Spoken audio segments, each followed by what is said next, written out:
Hello and welcome to the Meeple Mentor YouTube channel. I'm Jared, and with me is Holly, and we are doing a review today of Brass Empire, a deck building game by Rock Manor Games, designed by Mike Gnade.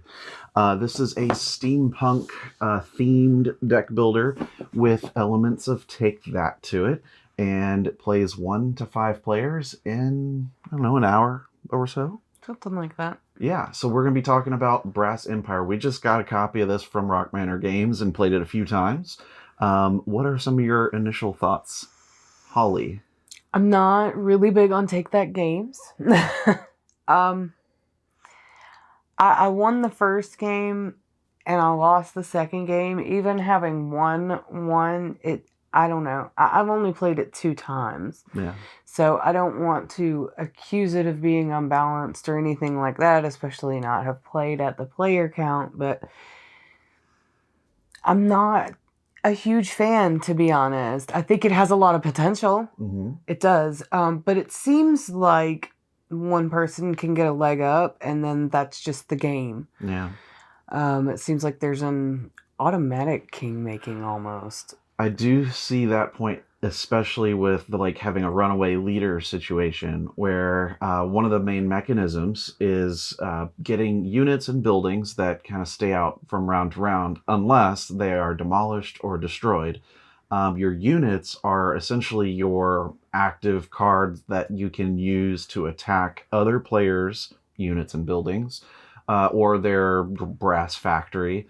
But you can also use units to attack your own mining facility card to gain brass. So your whole objective here is to gain as much brass as possible. And attacking things is the most efficient way of doing it, because by default, your mining card that you start with sits out in front of you, and you can turn in or churn out, any combination of 2 construction, resource that's generated that turn into a brass.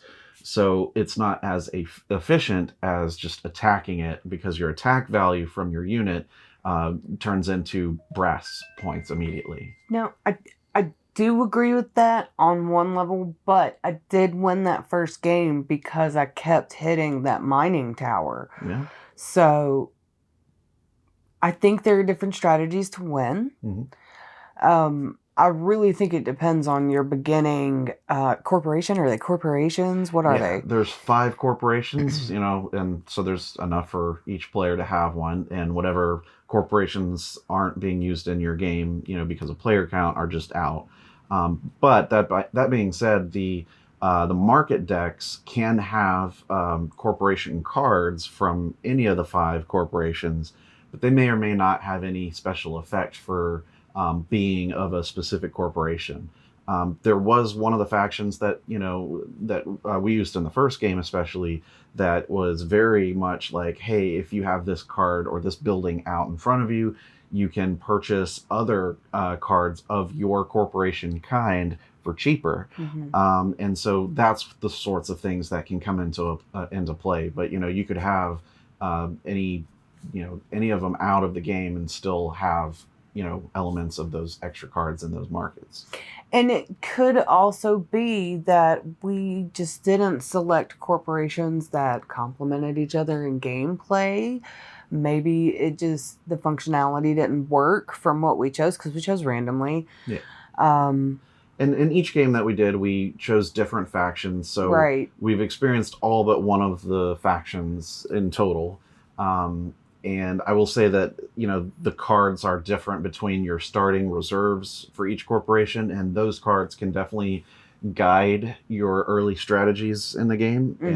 And for instance, the second faction I was using was more focused on Take That, and cards that, you play it, you do a damage, you play it, you do a damage, or a building, and you just decide to demolish it, which in this game just means to discard it to your personal discard pile to do 2 damage to a unit or building. So it was very much focused on that combat element. And so where they didn't seem to complement each other, quote unquote, they didn't seem to play well together, is because I had absolutely no defense against that. Mm-hmm. All I had really were cards that would allow me to get brass.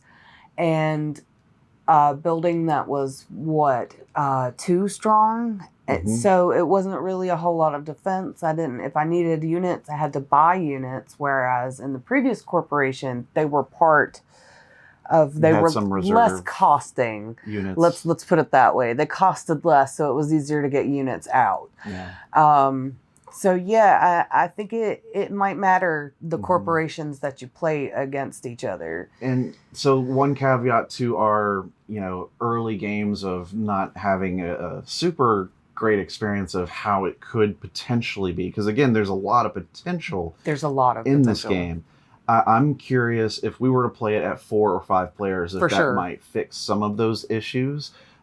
So, I can't speak to that right now because we Right. haven't been able to play it with more than just the two of us. But this might be a game that better fits more players. And I could honestly see where having all of the corporations in play would balance it really well. Hmm.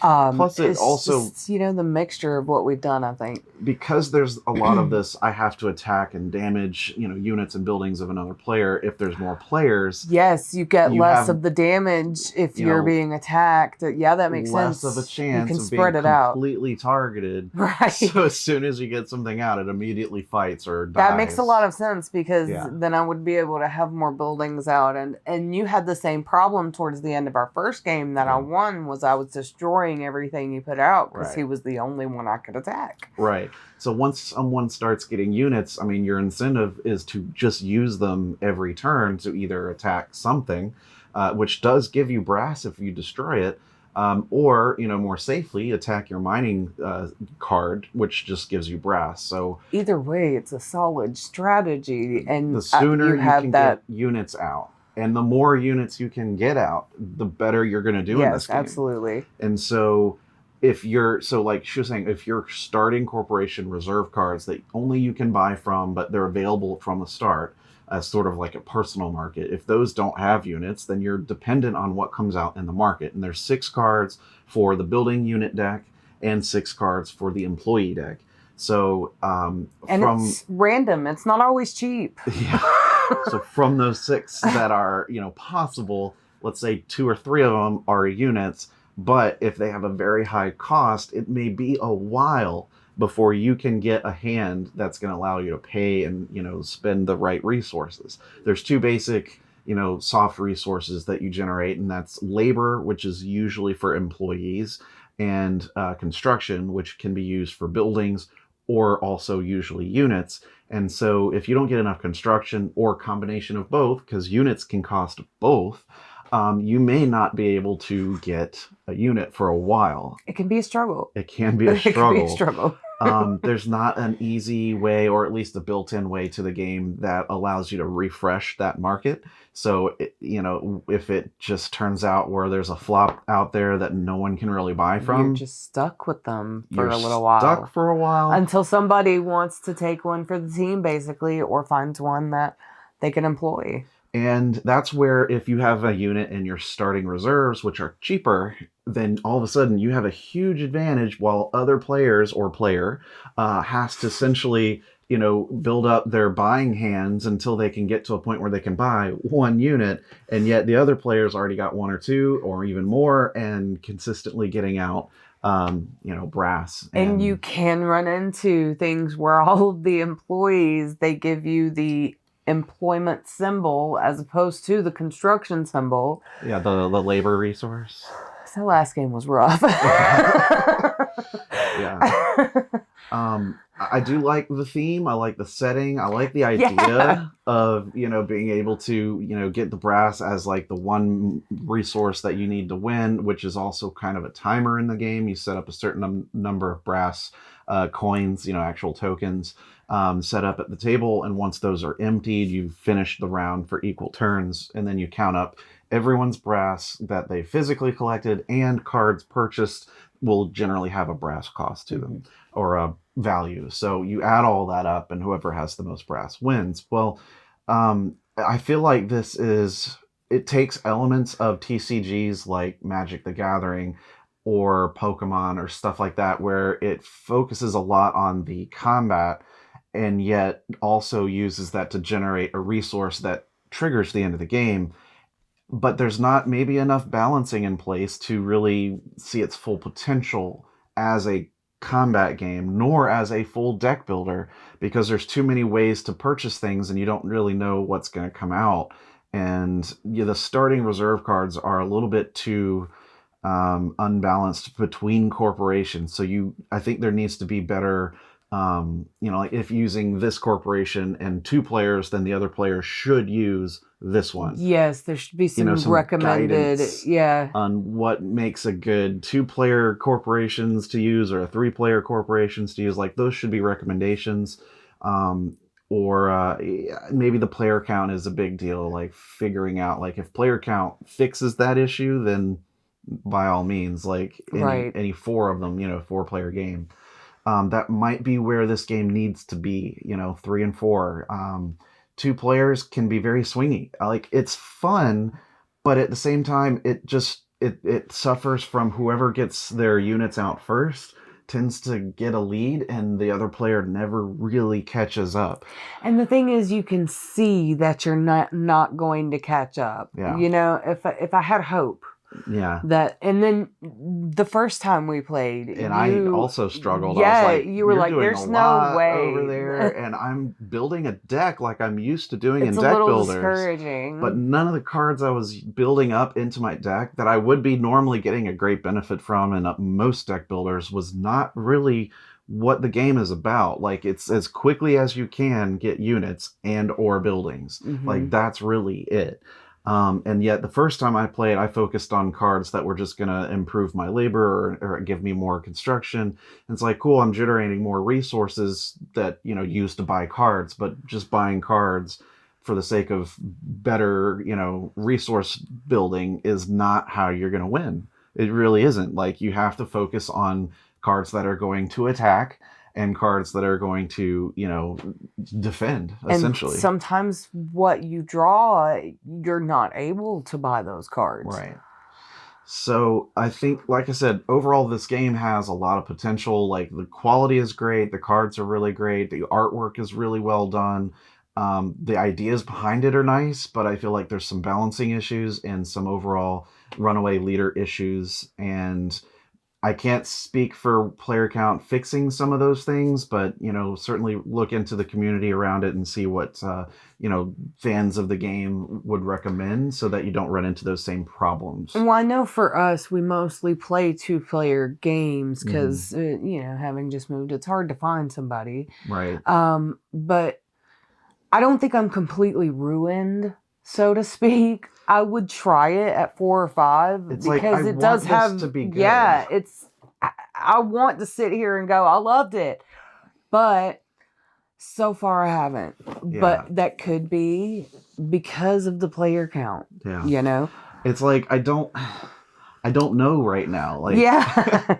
I want it to be good so much, but it's so far not quite up to snuff. It's there, but it's not there, you know? It's missing something, and I'm not a game designer. I couldn't tell you what it needs or remove to make it better. Plot twist, it's the player count. We'll play it like 4 or 5 players and be like, this is the greatest game ever. Right. So I think as it is for like she's saying, like we play 2-player games a lot more frequently than we do with larger groups, especially recently. With that being said, I don't see us playing this quite a bit more unless, we get a group out here that would be interested in trying out a Take That deck builder.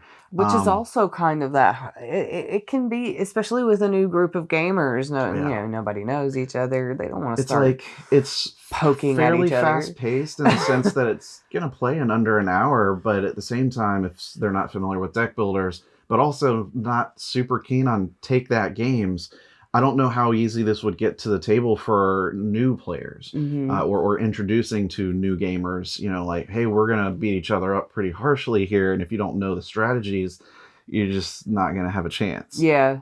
It's just that kind of experience, and so I think overall for now, my review is I'm gonna pass. Like It can be fun. It does have really good elements and really good ideas in here, but it fell short a little bit more than I was hoping for. So unless we have some really good experiences at bigger player counts, I'll probably end up selling it.